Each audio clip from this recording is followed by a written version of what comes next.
You've heard of cops and robbers? Have you heard of cops and doctors? Welcome back to The Walking Dead, Season 5, Episode 4. It's Fog Entertainment. Beth got one bad solo episode with Daryl. Let's give her another one with Slabtown.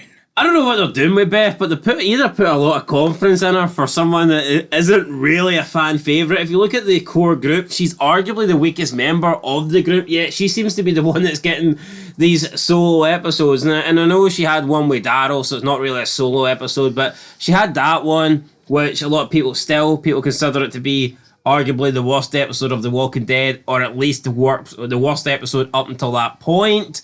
Now she's got Slabtown, where yes, there's other people in it, but she's the only core character from the... not even core character from the group. She's the only character that we know going in to this episode. So I do think it's a little bit strange that they've decided to give Beth the rubs, so to speak, and put Beth in these situations, put her in these episodes, especially now that in hindsight we know the character's not going to survive. But this is a telling thing in The Walking Dead. Sometimes, or a lot of times even, when they planned on killing you, you'd be very heavily featured, and you knew your death was coming up soon. Like, you seen it, Shane Season 2, Dale towards the end when he was going to die. Look at his episode where he died. He was, like, so vocal that they can't kill Randall. He dies. So normally we see this in The Walking Dead. Meryl's last episode, I mean, that was basically built around him. So we do see this in The Walking Dead, and up to this point, it's kind of a giveaway. If you're being heavily featured in an episode, your chances of making it to the next one aren't very good. But thankfully for Beth, she does make her way to the end of this episode, despite a few walkers, dodgy cops, and a pedo as well. So, by the name of Gorman the pedo. And some corrupt doctors too. Dr. Stephen Edwards. She wakes up. She's in the Memorial Hospital, Grady Memorial Hospital. Is this the same hospital Rick was in? No? No, I believe not. Anyway, it doesn't really matter. Because he had to travel to get to Atlanta. Anyway, she gets up, raps on the door, enter Dr. Stephen Edwards and Officer Don Lerner. I'm nothing against Stephen Edwards, right? If he wants other doctors dead so he can be the only doctor, so he's more of a priority, fair enough. But immediately, Don, I'm not liking Don. Seems mentally ill. Seems like there's something lacking there. She doesn't seem like a good antagonist or protagonist. Yeah, and the whole gimmick of, she keeps her cops in line. You can't keep them in line, man. They're abusing the patients. Just a really weird storyline. Like, I don't know. I think there's better ways of making trying to restore order to a city. She doesn't even feel like a leader. She feels like someone who's just been thrust into this spot. But she might have been part of Rick and Shane's former team in Atlanta. At least I would have gave a bit of background. That got proven to be fake, didn't it? So, we seen a photo, I believe, with Rick and Shane, and there was a female cop in there as well, and people were suggesting it could have been Dawn, but honestly, I mean, the photo was that blurry that it was impossible to tell. I don't think it was Dawn anyway. Let's just say Rick recognised her. It wouldn't really have meant much for us. I mean, see, unless, for example, she was in the flashbacks back in the start of the show where, they're getting the shootout and that's when Rick gets shot. Unless she was there, I don't think even if Rick knew her, we would have gave any more of a shit. No, but at least if Rick knew her, it might have meant more when they met. I think Rick's days of simply siding with someone based on the fact they're a cop, those days are done. Aye, they're long gone. They're long gone. Once Rick grows the beard, the stubble, the man bush, as Negan put it. There is no Team Blue anymore for Rick.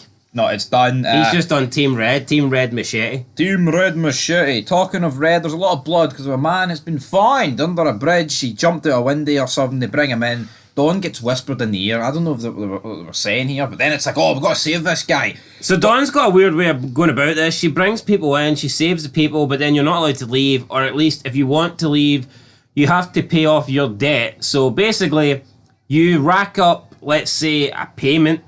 You rack up bills or funds or whatnot. So it's like, if you get saved and they have to spend equipment and waste resources on you, then when you're back to health, you can't just leave. You need to stick around and you need to pay back the funds, basically. You need to pay back into the resources until you're allowed to leave. Now that's what we're told. That is the story that Dawn is telling. However, we get introduced to Noah, someone that was also taken in by the police officers into the Grady Memorial Hotel or hospital, buddy. But he tells a different story. He kind of alludes to the fact that everybody is essentially trapped there, that they're being hostage, and no matter how much work you put back into this hospital, no matter how much you try and repay the debt and repay the resources, you're not allowed to leave. But who are we going to believe? Are we going to believe Noah, or are we going to believe the police officer, the person in charge? Well, Dawn straight away comes off as non-trustworthy. The first time Beth attempts to help Dr. Edwards with a patient, Dawn just comes in, and when she doesn't hear the news that she just turns around and slaps Beth for no reason whatsoever. Like, what the hell was that all about? Just getting very physical, very abusive here for Dawn. It turns out, though, she's not the only abusive officer in this hospital. We have some nonce, some predator. Well, maybe nonce is the wrong word, but I don't know what age Beth is, but he's called Gorman. That's a fact. Yeah, Gorman. So you got your typical white guy here, so white police officer. I'm sure they were loving this in the Walking Dead. So Gorman turns out to be some sort of, like, I don't know, sexual predator. Well, he technically didn't really force himself on Beth, but he was blackmailing her, so to speak. He was going to reveal her plan to escape with Noah. So Beth and Noah decide that they can't be here anymore. They need to escape. This place isn't safe. This place isn't what Dawn pretends it is. So she tries to steal the key, but it doesn't really work because there's a dead Joanne on the floor. She's missing an arm. We've seen that earlier on, and pretty much the pattern earlier was body comes in, let's fix it, slap the Beth, body comes in, body comes in. It was just so filler and so repetitive in the first half an hour of this episode, wasn't it? Although there was one body that came in, and Dr. Edwards told Beth the medicine, or not the medicine, damn it. It was the dosage of pharmaceuticals, damn it. It was something, right? I'm not a doctor, I don't have a PhD, but essentially the gist of it is he told Beth to inject the wrong thing into the patient and therefore kill him, and then blame it on Beth. You know why? Because the guy they were injecting was a fellow doctor. Dr. Stevens wants to be the only doctor because he's top man. He's kind of similar to Eugene. I understand that. He wants to be the only doctor. Like, it makes sense. I can understand his reasoning. But first of all, why wouldn't Dawn and the police officers at the hospital want more than one doctor? Just because you bring in a second doctor doesn't mean you're going to automatically stop caring about the first doctor. If you have more doctors, then you can help more people, and you're just safer. Plus, like, wouldn't Dr. Stevens want a second doctor in case he gets hurt, or he needs treated, or he's in a really bad way? What happens if something happens to Dr. Stevens and now he could potentially die because he doesn't have a doctor to treat him? Because he kills the doctors that come into the room. Well, his appendix bursts. So yeah, he purposely gave Beth the wrong instructions to kill off this patient that came in that was a doctor. Now, Noah takes the blame for Beth, saying that he accidentally knocked out one of the cables for, like, the heart defibrillator or whatever, and he gets beat up. He gets beat up by some police officers, and it's at that point where Noah and Beth decide that they need to get out of here. They have to escape. So fast forward later to when Beth's trying to get the key. Gorman walks in, and he's like, right, well, if you do something for me, I will do something for you and not tell Dawn. So he kind of starts forcing himself on Beth. But I say force, like, she was kind of it's just not good, you know. This guy's a pest or whatever. So she then hits him over the head.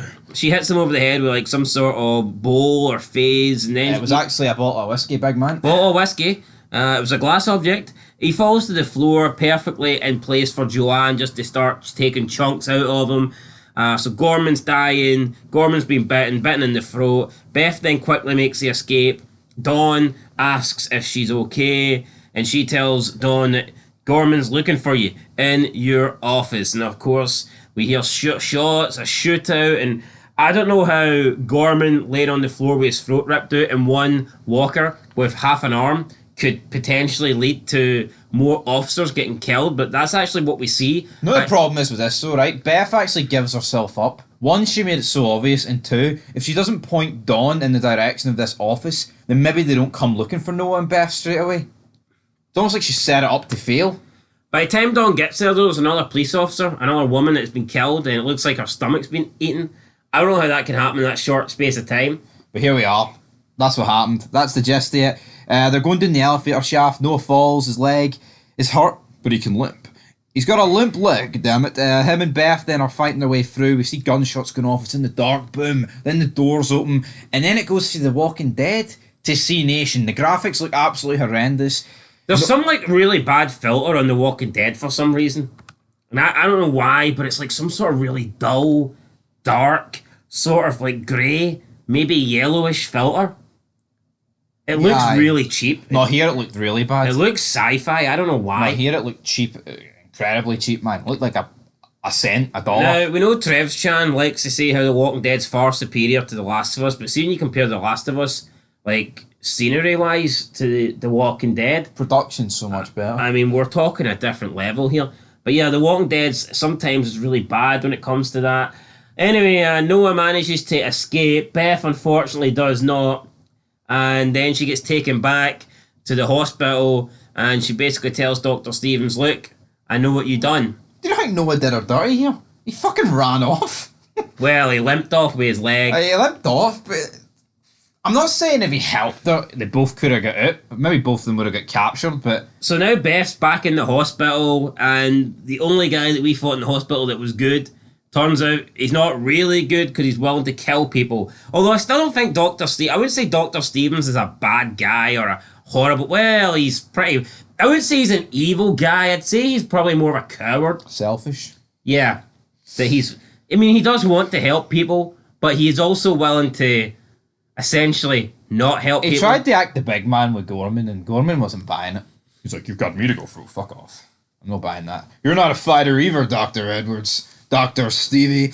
And then it ends with Beth picking up a pair of scissors. She's like, I'm gonna kill you. And then, who gets wheeled in? A dishwasher. Carol gets wheeled in right at the end, and that is with a box of Cal gone beside her. And that's the big reveal. Carol has been taken to the O'Grady Memorial Hospital. Memorable? No, Memorial, aye. Not very memorable.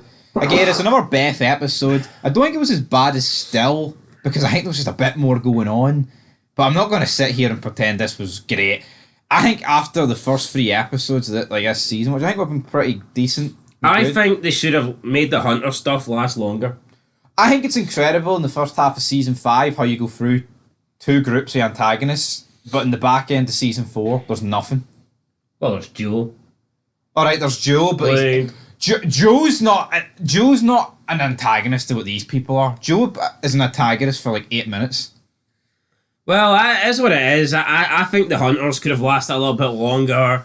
I still don't think we need solo Beth episodes. I don't really think we need solo episodes for anybody. At this stage of the game. In The Walking Dead. That's just me, though. So, yeah, this episode, I thought it was actually okay. I don't understand the Beth hate. I'm not going to say Beth is my favourite character, but I'll go this far. She's definitely not my least favourite character.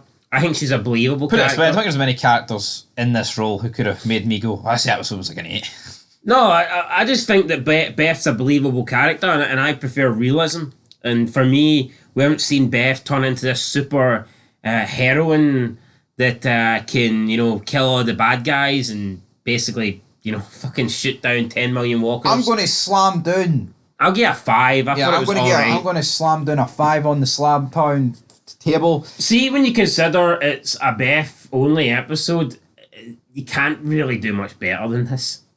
And what I would say is I didn't think the characters that they introduced, there was no one that was really good. There was a couple that I didn't mind, like Noah and Dr. Stevens. I thought they were alright, but Dawn done nothing for me. Gorman done nothing for me. And the patients that got wheeled in also done nothing for me. So, I mean, we've got a Beth episode here, and the characters that they introduced in this episode just weren't really memorable.